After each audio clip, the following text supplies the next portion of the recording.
Teman-teman, jumpa lagi di podcast Si Paling Kontroversi. Saya Zilvia Iskandar dan kali ini Si Paling Kontroversi mengangkat kasus yang sedang ramai sekali diperbincangkan di Republik ini. Ini adalah sebuah peristiwa kedukaan ya, yang kami pun dari tim Si Paling Kontroversi ingin mengucapkan turut berbelasungkawa kepada keluarga korban, diplomat Kementerian Luar Negeri Arya Daru Pangayunan. Dan setelah Arya Daru ditemukan meninggal dunia pada Selasa 8 Juli 2025 di pagi hari, hingga hari kami melakukan tapping podcast ini, yaitu pada hari Kamis 17 Juli 2025, penyidik dari kepolisian belum merilis secara resmi apa sebetulnya penyebab kematian dari almarhum Arya Daru. Karena itu banyak sekali spekulasi yang berseliweran di luar sana dan kami tentu memahami sekali bahwa ini sangat mengganggu bagi keluarga korban. Oleh karena itu mudah-mudahan di podcast Si Paling Kontroversi ini informasinya lebih edukatif. Bukan yang sifatnya adalah menghakimi atau sebagainya, tapi kami ingin memberikan edukasi informasi dari pakar.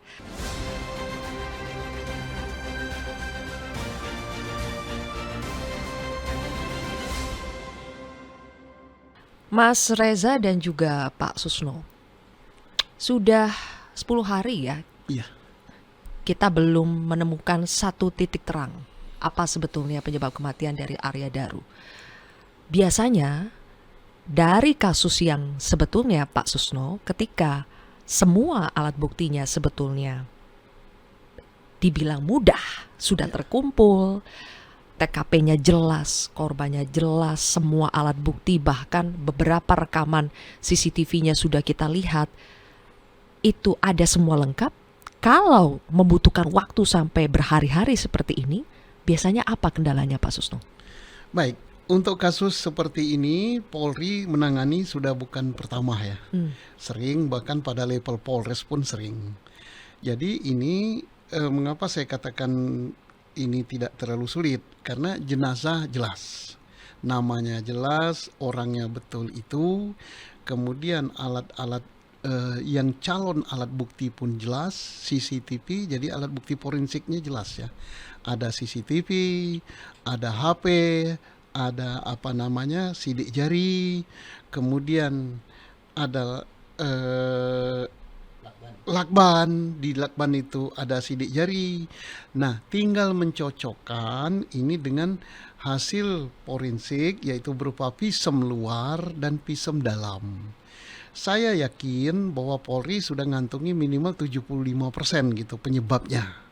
Nah, penyebabnya apa? Nah, untuk kasus seperti ini, ada orang meninggal tidak wajar. Mengapa dikatakan tidak wajar? Karena ada lakban, kan aneh orang meninggal masang lakban.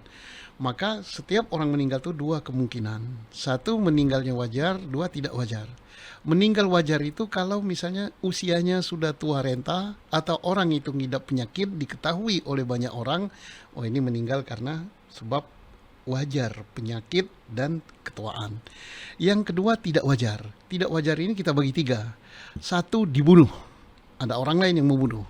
Kedua, bunuh diri. Berarti dia sendiri yang melakukan. Ketiga, kecelakaan. Nah, kecelakaan ini tidak identik dengan kecelakaan tabrakan mobil saja ya. Bisa juga lagi tidur, tahu-tahu apa namanya hidungnya kesumbat bantal gitu, atau tengkurap kesumbat bantal, atau sedang duduk di meja minum gitu. Tahu-tahu sebelum dia di meja itu tadi dia meramu racun untuk racun tikus atau racun apa. Kebalik sama kopinya dia ada kopi. Terminum ini berarti kecelakaan yang disebabkan oleh dirinya sendiri. Atau karena orang mengidap sesuatu penyakit, kemudian dia minum obat. Obat yang diminum itu overdosis. Ini kan kecelakaan juga.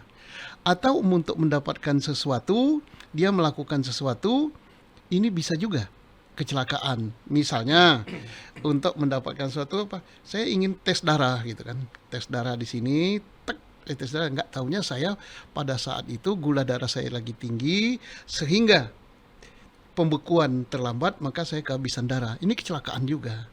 Nah, Pertama, Polri harus menentukan apa penyebabnya. Nah, penyebabnya ini untuk case seperti ini gampang. Kenapa gampang? CCTV ada, HP ada, kemudian sidik jari ada, tinggal satu yang ditunggu adalah visum. Visum luar sama visum dalam. Nah, menunggu visum dalam otopsi ini tidak terlalu lama kalau otopsinya. Mungkin 3 jam atau berapa jam selesai. Tapi menganalisa hasil otopsi, karena yang diambil itu apa? Paru-parunya, darahnya, ginjalnya, dan mungkin juga bagian otak dan lain-lain. Hanya dokter forensik yang bisa menjawab, menguraikan penyebab kematiannya. Setelah ketahuan penyebab kematiannya, baru nanti Polri fokus untuk melakukan apakah ini pidana, apakah non pidana. Begitu. Sebetulnya Pak Susno yakin betul ya bahwa alat bukti semuanya sudah lengkap, ini Iya. kasus yang mudah. Iya, tinggal mengetahui apa penyebab kematiannya. Nah, penyebab kematian bukan Polri yang menentukan, Ya, tapi forensik lah yang menentukan. banyak sekali spekulasi di luar sana, Mas Reza, dan kita sudah dengar Mas Reza juga sudah membedah apa saja kemungkinannya. Tapi saya ingin masuk dari misteri di balik lakban kuning. Karena sepertinya ini crucial, poinnya ada di lakban kuning. Petunjuk apa yang bisa kita dapatkan dari lakban kuning itu, Mas Reza? Saya pikir common sense bahwa ketika menemukan sesosok jenazah siapapun itu dalam kondisi kepala tertutup, misalnya terbungkus plastik, terikat lakban dan seterusnya, kita langsung membayangkan adakah kemungkinan orang ini meninggal manakala pasokan oksigen tidak lagi mencukupi bagi dirinya. Terus kita gunakan saja bahasa yang mudah, yaitu sesak napas gitu ya, asfiksiasi, tapi oke, sesak napas saja. Itu adalah penyebab kematiannya. Sekarang apa yang menyebabkan kemudian terjadi sesak napas itu? Ada 4 situasi yang tadi sudah dikatakan oleh Pak Susno. Situasi alami, berarti orang ini meninggal akibat kurangnya pasokan oksigen karena menderita penyakit tertentu. Atau organ-organnya mungkin karena dimakan usia tidak lagi bisa berfungsi secara optimal. Itu faktor alami. Kemungkinan yang lain apa? Orang ini meninggal akibat kekurangan pasokan oksigen karena dia mengambil sebuah keputusan yang salah untuk sengaja menyumbat saluran pernapasannya. Pak Susno istilahkan sebagai apa? Bunuh diri tadi ya? Bunuh diri. Jadi ada kesadaran, ada keinginan dari yang bersangkutan untuk sungguh-sungguh mengakhiri hidupnya dengan cara sekali lagi menyumbat saluran pernapasannya. Pernahkah itu dipraktikkan orang? Banyak. Untuk memudahkan kita berimajinasi, ingat saja Robin Williams, komedian ya. Dia mengakhiri hidupnya, berarti dia bunuh diri dengan tangannya sendiri dengan menggunakan alat tertentu sehingga saluran pernapasannya tidak lagi bisa kemasukan oksigen. Di Indonesia juga banyak. Lagi-lagi untuk memudahkan kita membayangkan, ingat saja nama Marlia Hardy.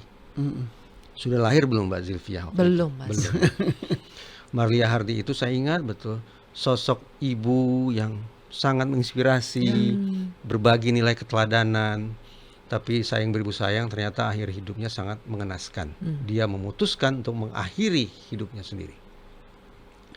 Kemungkinan ketiga, seseorang meninggal lagi-lagi akibat pasokan oksigennya sudah tidak ada. Karena apa? Karena perbuatan orang lain, bukan perbuatan dia sendiri, tapi perbuatan orang lain. Bisa berupa pembunuhan, bisa berupa pembunuhan berencana, ataupun penganiayaan yang mengakibatkan orang meninggal dunia. Ada contohnya, ada, bahkan dilakukan secara terorganisasi, secara sistematis. Misalnya oleh Amerika Serikat. Para pelaku terorisme di Guantanamo tidak disidang, interogasinya pakai apa? Salah satunya waterboarding. Itu kan yang menggemparkan dunia.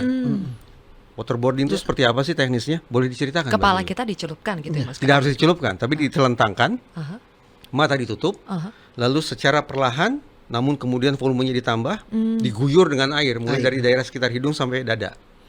Kita bisa bayangkan sensasinya apa dengan mata tertutup, Iya, seolah-olah tenggelam. Hmm. Refleks orang akan melakukan apa? Dia buka mulut kan, untuk cari napas, tapi alih-alih udara yang masuk, justru Air. kucuran air masuk. Hmm. Betapa menyakitkannya. Itu bentuk sesak napas yang diakibatkan oleh orang lain. Kalau sampai meninggal, homicide namanya. Meninggalnya seseorang akibat perbuatan orang lain. Sudah 3 nih kemungkinannya. Kemungkinan yang keempat adalah kecelakaan. Yang bersangkutan sama sekali tidak punya keinginan untuk mengakhiri hidupnya. Yang bersangkutan pun bahkan mungkin tidak membayangkan bahwa saya akan menjalani sebuah perjalanan hidup yang setragis itu. Sama sekali tidak. Mungkin tujuannya untuk kesenangan atau tujuan yang lain-lain, tetapi sayang beribu sayang ada situasi yang betul-betul tidak lagi mampu dia kendalikan. Masuklah dalam situasi kecelakaan. Contohnya apa? Firaun mengejar Nabi Musa tuh dengan gagah perkasa, dengan gagah berani, kepercayaan diri maksimal bersama pasukan melewati laut. Siapa sangka ternyata terjadi tsunami, tenggelam. Kecelakaan kan? Kecelakaan. Dalam bahasa manusia kita gunakan istilah kecelakaan. Kalau dalam bahasa kitab suci mungkin ya takdir Tuhan dan seterusnya. Ada lagi yang lain? Ada. Silakan di googling. David Carradine. Dia saat ditemukan itu berdasarkan hasil otopsi, dia tengah mencoba mencari kesenangan. Ini artis yang kungfu itu ya? Betul. Oke.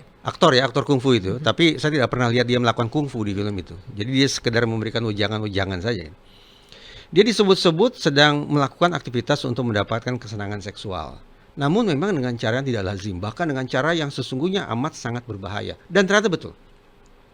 Alih-alih mencapai tujuan yaitu mendapatkan kesenangan, yang terjadi kecelakaan. Tidak dia duga, apalagi tidak dia rencanakan, ternyata bukan kesenangan yang dia peroleh, tapi justru nyawa lepas dari badan. Kecelakaan. Nah, 4 kemungkinan situasi itu yang sudah barang tentu harus diinvestigasi oleh pihak kepolisian.